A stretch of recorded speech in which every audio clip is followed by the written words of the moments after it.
अभी हाल ही में अतुल सुभाष का एक केस आपने देखा होगा कि उनके ऊपर उनकी पत्नी ने लगभग 9 केस दायर किए थे। उसके बाद उनके हजारों चक्कर बेंगलुरु से जौनपुर और जौनपुर से बेंगलुरु होता है। आखिरकार वो प्रशासन से जूझ करके अपनी आत्महत्या कर लेते हैं। उसके बाद फिर तमाम केस चलते हैं, चर्चा में तो बहुत दिन बने रहते हैं अतुल सुभाष। लेकिन कुछ ऐसा ही मामला बनारस में देखने को मिला है। एक आज हिंदुस्तान पेपर में एक आज की कटिंग हमने देखा कि सगाई में लाखों ऐंठे, अब शादी दूसरे से। यानी लड़की एक व्यक्ति से लाखों रुपए ऐंठती है और अब आज ही के डेट में वो किसी और से शादी करने जा रही है। आज डेट की बात करें तो 29 दिसंबर है और ऐसी ही घटना को आज जानने हम लोग उस युवक के पास पहुंचे हैं जिस युवक से इसी लाखों रुपए ऐंठा गया है। फिलहाल पूरा मामला क्या है हम उस व्यक्ति से ही जानेंगे और वो व्यक्ति हमारे साथ बगल में बैठे हुए भी हैं और इनसे ही लाखों की ठगी की गई है। और उस महिला से और महिला के खाला ने, दोनों लोगों ने मिल करके और साथ ही साथ उनके खालू ने मिल करके इनसे लाखों रुपए की जो पैसा ऐंठा है। सगाई भी हो गई है लेकिन शादी अब किसी और से हो रहा है। पूरा मामला क्या है वो हम इन्हीं से जानेंगे।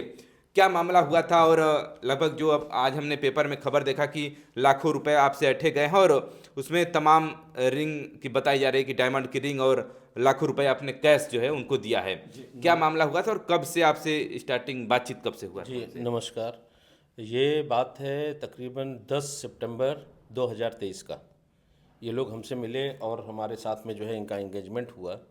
एंगेजमेंट होटल में हुआ यहाँ पे बनारस में ही। और उसमें मैंने काफ़ी इनको सारे जितने चीज़ें होती हैं गिफ्ट वगैरह सब हमने दिया। चैन, सोने की चैन दी, 5-5 अंगूठी मैंने पहनाई उनको। सारी चीज़ें मैंने किया और अच्छे से धूमधाम से इन्होंने किया। उसके बाद डेट भी रखा था उन्होंने इसी दिसंबर को शादी के लिए।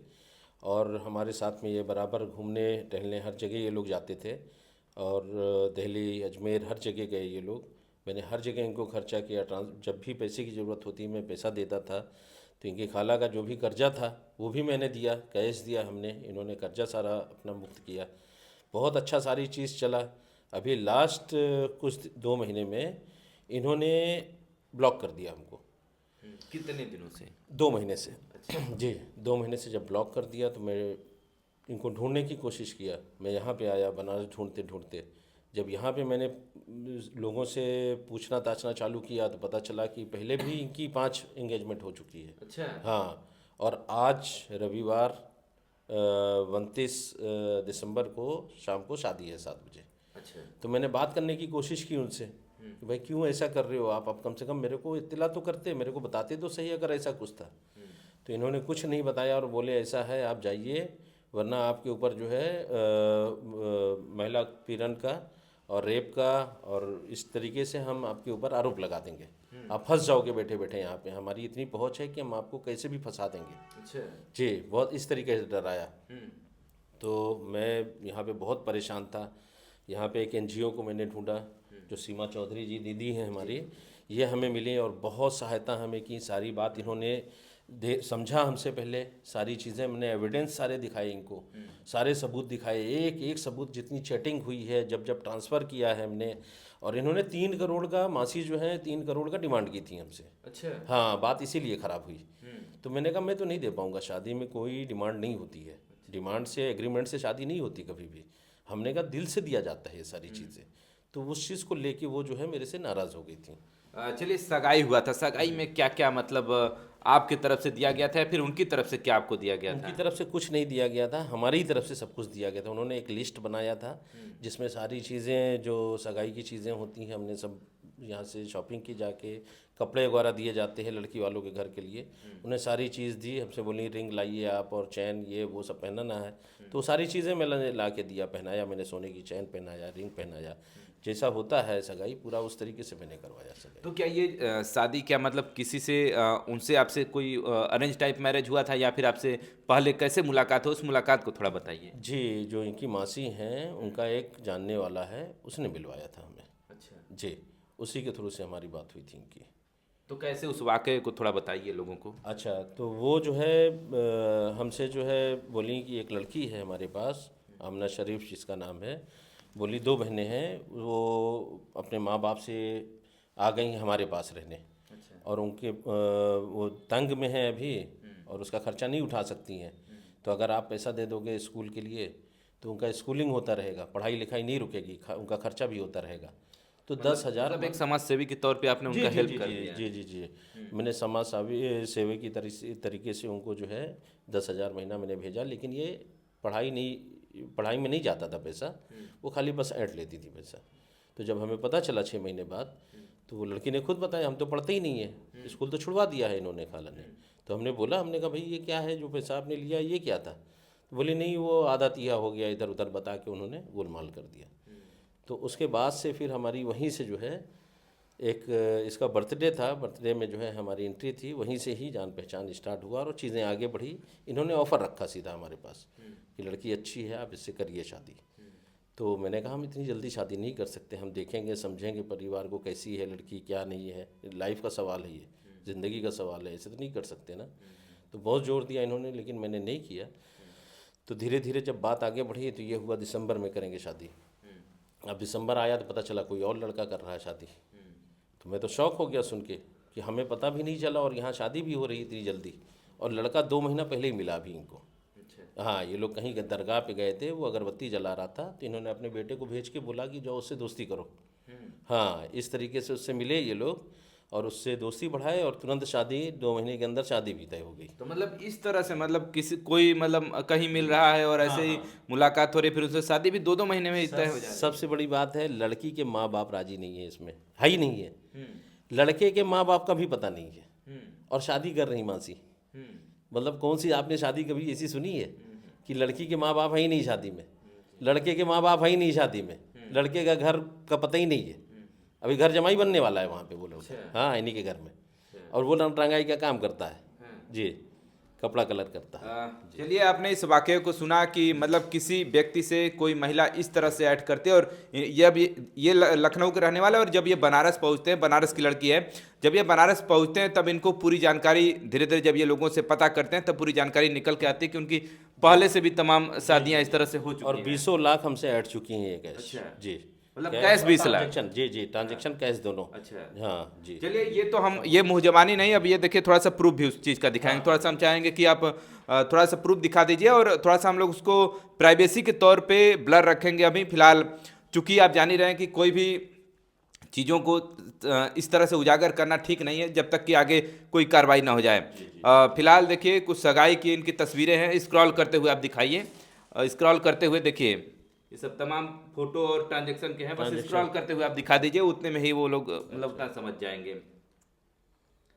चलिए, ये सब देखिए तमाम तस्वीरें सगाई की हैं, कुछ जो और भी तब सब फोटो है, और स्क्रॉल करते हुए आप दिखा सकते हैं।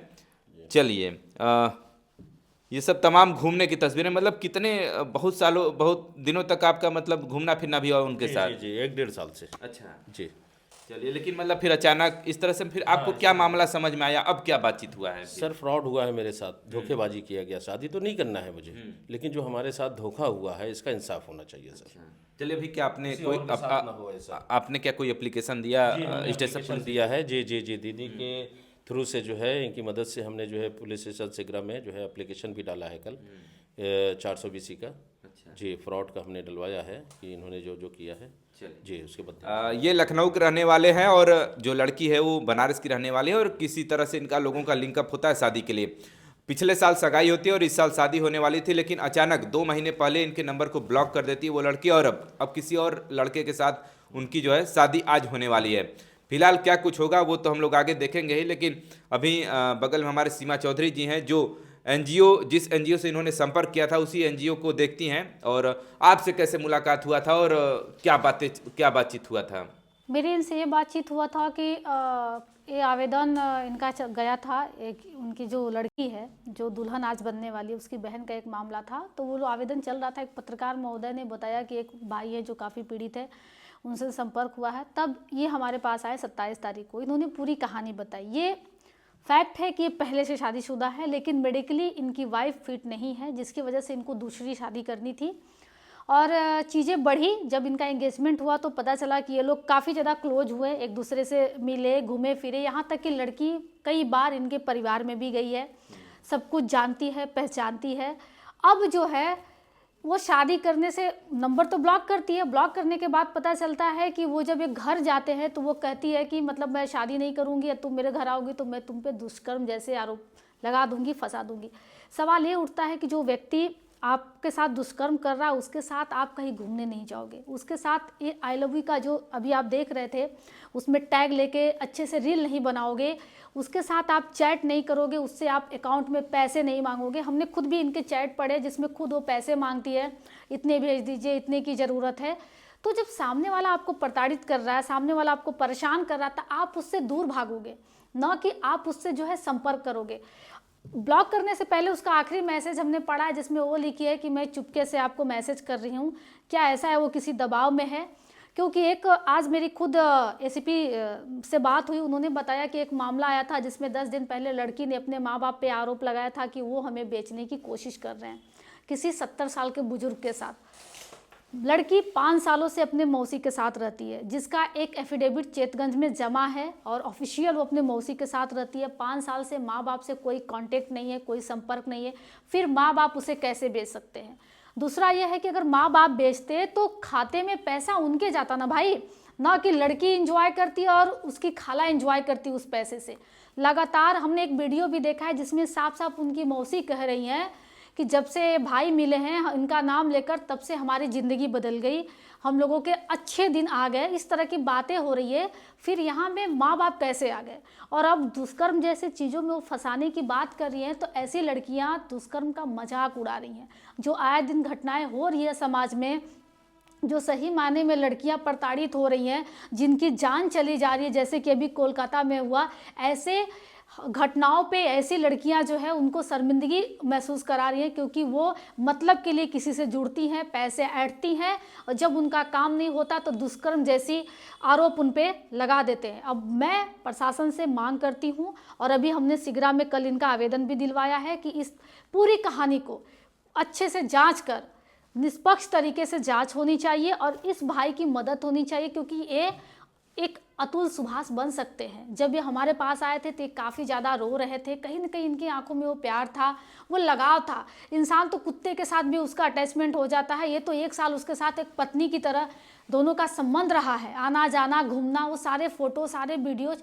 अब अचानक से कहानी में नया ट्विस्ट की वो शादी कर रही है और हमारे पास प्रमाण नहीं है, लेकिन ये पता चला है कि ऑलरेडी वो पहले भी कई लोगों से इंगेजमेंट कर चुकी है। हाँ, हमने फ़ोटो देखा है कई लोगों के साथ, रील वगैरह थोड़ा अजीबो हैं उनके, वो किया नहीं किया, लेकिन अभी प्रमाण है तो मान सकती हूँ कि हाँ वो किया होगा, इनका ट्रांजैक्शन भी है। और वाराणसी प्रशासन देखने को है कि वो क्या करती है, इनको बचाती है या ये चाहती है कि ये बेचारे इसी तरीके से दर दर भटकते रहें और अपने मान सम्मान की वजह से, भाई किसी का मान सम्मान जाएगा तो क्या करेगा, गलत कदम तो उठाएगा ना। ये उस दिन भी काफ़ी ज़्यादा रो रहे थे कि मैं जी करके क्या करूँगा, मेरा भी समाज में एक मान मर्यादा है, प्रतिष्ठा है, ऐसे वो मेरे साथ रही है, मेरे परिवार में गई है और अब मेरे पे बलात्कार जैसे दोष लगा रही है, तो मैं जी करके क्या करूँगा। तो अब देखना है कि वाराणसी प्रशासन इस अतुल सुभाष को बचाती है या वाराणसी में एक और अतुल सुभाष आपके सामने देखने को मिलते हैं।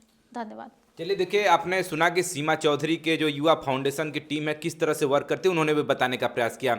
लेकिन फिलहाल क्या अगर वो अब आपसे अगर शादी करना चाहेगी तो क्या उससे अब शादी करेंगे आप? नहीं सर, अब नहीं करेंगे, अब नहीं करेंगे क्योंकि उसका घिनौना जो मैंने रुख देखा है ना, अब वो मेरे लिए किसी काम की नहीं रही। पहले प्यार की पट्टी बंधी रही, दिखाई नहीं। बस नहीं दिखाई पड़ा, जो दूसरा रुख हमने देखा, ये सारी चीज़ें सर दिल से अब उतर गई। प्यार अंधा होता है ना, उसी अंधेपन में बस हुआ सारी चीज़। चलिए देखिए, इस तरह की तमाम सामाजिक घटनाएं तो होती रहती हैं, लेकिन इसका भी पर्दाफाश आज इनके माध्यम से हो गया और इस तरह से और भी तमाम जागरूकता की भी ज़रूरत है और इस पर और भी काम करने की ज़रूरत है। कहीं न कहीं इस तरह से जो अभी सीमा चौधरी जी ने भी कहा कि इस तरह से तमाम महिलाएं आरोप लगाती हैं और उसके बाद उनसे पैसे हटने का काम करती हैं। बहुत सारे लोग लोक लाज की डर से और सामने नहीं आते और उतना पैसा वो लोग पे भी कर देते हैं। लेकिन फिलहाल अब इस पूरी घटनाक्रम को लेकर के आप क्या सोचते हैं, इस तरह महिलाओं के बारे में आप क्या सोचते हैं, कमेंट करके जरूर बताइएगा।